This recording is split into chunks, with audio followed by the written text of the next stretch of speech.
Assalamualaikum warahmatullahi wabarakatuh. Kami dari kelompok 2, yakni dengan judul Etika Keguruan dan Kode Etik Guru. Kami beranggotakan 4 orang, yakni saya sebagai Anissa Istiqomah, dan kemudian ada Nabila Melisa Rizky, Marlina, dan saudara Ferry Irawan Ramadan. Di sini kami akan menjabarkan tentang etik keguruan dan kode etik guru. Di pembahasan pertama, kita akan membahas tentang apa itu etika dan kode etik guru. Etika adalah norma, aturan atau sikap yang harus dimiliki seorang guru dalam melaksanakan tugasnya sebagai seorang pendidik. Untuk menjadi guru yang profesional, seorang guru harus memiliki kompetensi yang dipersyaratkan. Artinya, ada syarat-syarat atau tahapan-tahapan yang harus dimiliki seorang guru sehingga dia menjadi seorang guru yang profesional. Yaitu gunanya apa? Untuk melakukan tugasnya dalam pendidikan dan pengajaran. Kompetensi di sini meliputi pengetahuan, sikap, keterampilan, profesional baik yang bersifat pribadi, sosial maupun akademis. Nah, artinya apa? Di beberapa persyaratan etika keguruan, kita harus memiliki beberapa kompetensi bidang yang harus kita kuasai sebagai guru yang baik.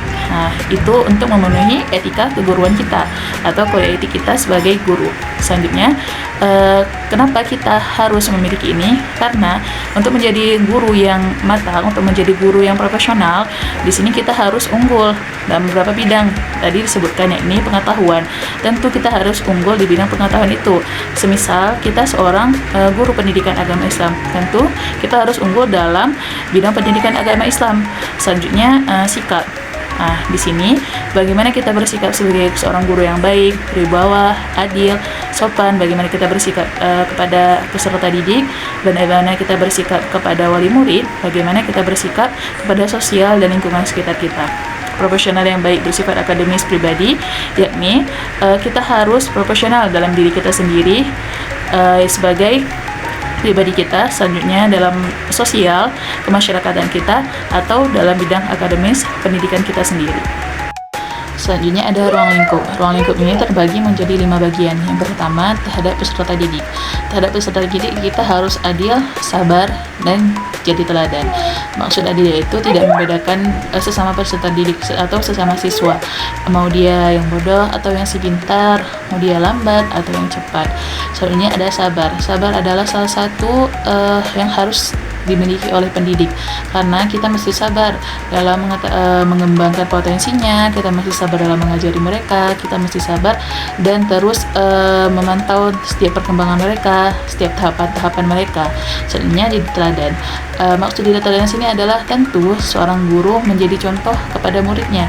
Seorang murid mencontoh gurunya, dia akan menilai setiap perilaku dan sikap yang kita tunjukkan kepadanya. Bagaimana kita bersikap di kelas, bagaimana kita bersikap di luar lingkungan sekolah, bagaimana kita bersikap sesama mereka dalam lingkungan sekolah itu sendiri. Yang kedua ada terhadap diri sendiri, yakni jujur, disiplin, dan terus belajar. Jujur dan disiplin ini tentu harus ada pada pendidik, karena kita bentuk perilaku kita sebagai seorang yang jujur. Soalnya ada disiplin. Disiplin ini juga sangat penting. Bagaimana kita mendisiplinkan waktu, bagaimana kita mendisiplinkan peserta didik atau siswa ketika dalam kelas maupun di luar kelas. Terus belajar yakni bagaimana kita sebagai seorang pendidik mengasah keterampilan kita, apalagi di era perkembangan zaman sekarang yang sedang maraknya teknologi dan AI. Kita mesti sebagai seorang pendidik tidak boleh ketinggalan zaman, mesti menguasai itu. Bagaimana perkembangan dan pengetahuan baru tentang lingkungan sekitar kita, tentu kita harus terus mengetahuinya. Dengan begitu kita mengasah keterampilan kita menjadi lebih baik. Sebagai contoh untuk peserta didik kita juga. Selanjutnya ada terhadap sesama guru, yakni saling menghargai dan kerjasama. Tentu ini terhadap lingkungan di sekolah kita. Bagaimana kita sebagai seorang guru sama guru yang lainnya harus terus saling menghargai dan kerjasama. Pentingnya saling menghargai ini apa? Tidak menimbulkan keretakan atau tidak menimbulkan masalah dari misalnya seorang wali kelas kepada guru bidang studi. Kemudian kerjasama, penting kerjasama untuk menciptakan lingkungan sekolah yang nyaman, damai, dan rukun. Tentu jika kita seorang pendidik tidak mencontohkan perilaku yang baik terhadap kita kepada sesama guru, peserta didik tentu akan melihat dan menilai itu sebagai hal yang tidak baik. Kemudian di tahapan selanjutnya ada terhadap orang tua dan masyarakat, yakni komunikasi baik dan jadi contoh. Maksudnya di sini kita sebagai seorang pendidik tentu berkomunikasi dengan masyarakat dan lingkungan sosial itu perlu. Di sini kita tidak boleh hanya diam atau tidak mengetahui perkembangan anak. Tentu sebagai seorang orang tua, wali murid itu sendiri, dia ingin mengetahui perkembangan anaknya, bagaimana anaknya di kelas, bagaimana lingkungan anaknya di sekolah. Dan di sini kita sebagai seorang pendidik tentu harus memiliki komunikasi yang baik.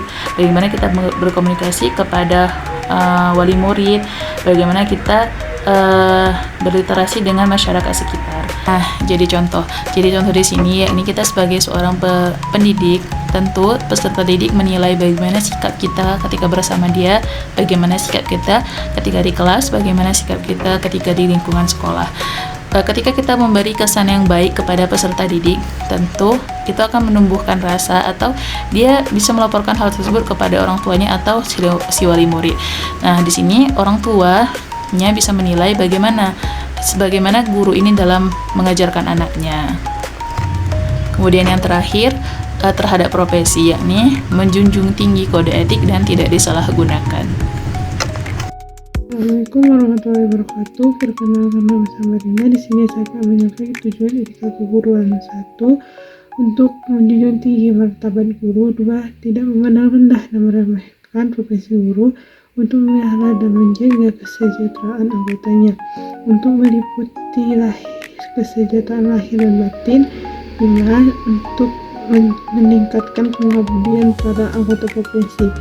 Tujuan etik keguruan untuk meningkatkan bermutu profesi dan membuat norma-norma yang diajarkan pada anggota profesi untuk meningkatkan organisasi dan mengikuti kegiatan-kegiatan yang bersangkutan dengan organisasi.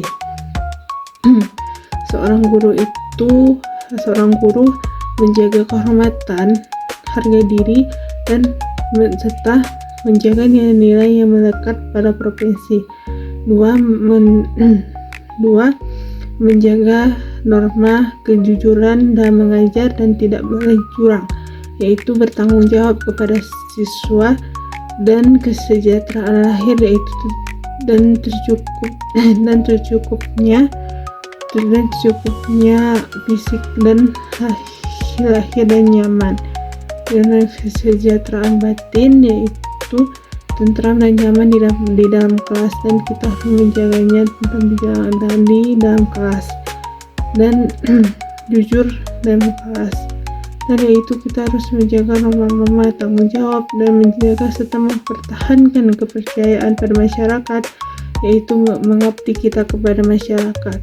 Dan apabila kita tidak memandang rendah guru, karena guru itu adalah menanamkan nilai-nilai moral dan etika terhadap muridnya, dan guru adalah pembimbing dan mengasuh kita, memberi ilmu pengetahuan serta ilmu agama, di mana guru itu adalah guru yang paling mulia dan berat, karena mereka harus mengajar kita dengan jujur dan tidak boleh curang.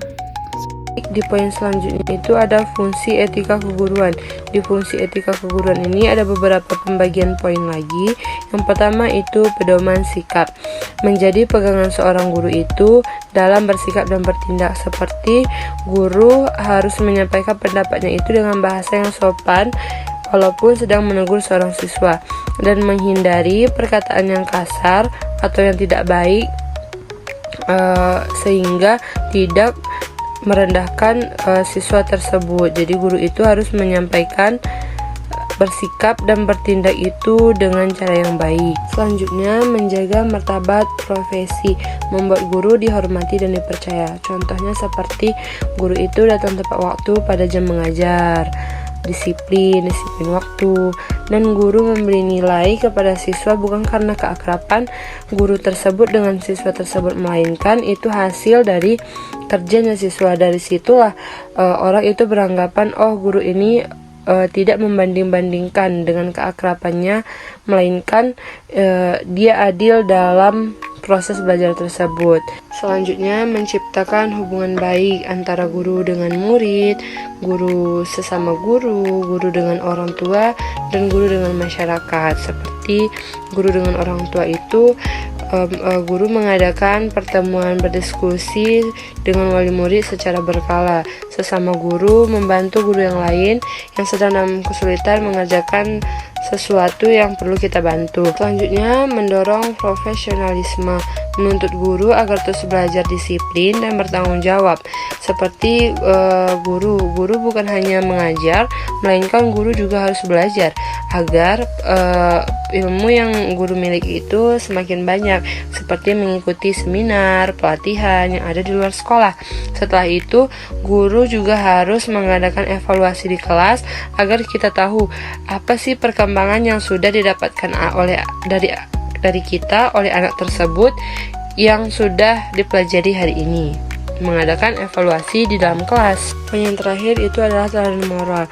Guru harus bisa menjadi contoh alat baik bagi murid dan lingkungannya. Contohnya seperti guru itu menolong siswanya atau rekan kerjanya itu tanpa pamrih, sabar terhadap sikap siswa yang nakal. Setelah adanya fungsi etika keguruan, di sini juga ada fungsi kode etik guru. Di fungsi kode etik guru ini juga ada beberapa poin yang akan kita bahas. Yang pertama, pedoman kerja. Pedoman kerja ini mengatur jadwal bagi guru dalam melaksanakan tugas mendidik. Maksudnya di sini, sebagian dari guru dan guru itu harus mampu menyusun perencanaan pembelajaran sebelum masuknya ke jadwal awal semester. Dan juga seperti guru dapat mengatur perencanaan pembelajaran itu agar tidak bentrok dengan kegiatan yang ada di sekolah lain. Selanjutnya, penjagaan martabat, menjaga kehormatan pribadi dan profesi guru. Kita sebagai calon guru harus dapat menjaga kehormatan pribadi maupun profesi guru tersebut, seperti menghindari dari hal yang dapat mencoreng nama baik guru, mampu berinteraksi, menyesuaikan diri dengan orang lain, masyarakat, pergaulan yang ada di lingkungan. Kita harus dapat menyesuaikan diri. Kita itu seperti apa sih yang harus kita terapkan dalam diri kita sebagai seorang guru. Dan kita juga harus menjaga rahasia data seorang siswa. Selanjutnya, pengontrolan sikap, mencegah guru dari tindakan yang merugikan profesi. Seperti apa sih contohnya?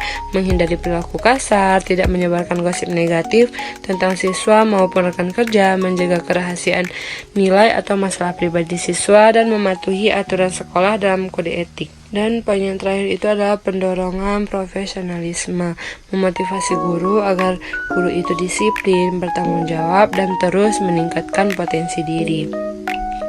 Di sini bukan hanya murid yang harus banyak belajar, melainkan guru juga harus belajar lagi melalui media-media maupun mengikuti seminar, pelatihan untuk meningkatkan potensi guru tersebut. Dan guru juga harus memiliki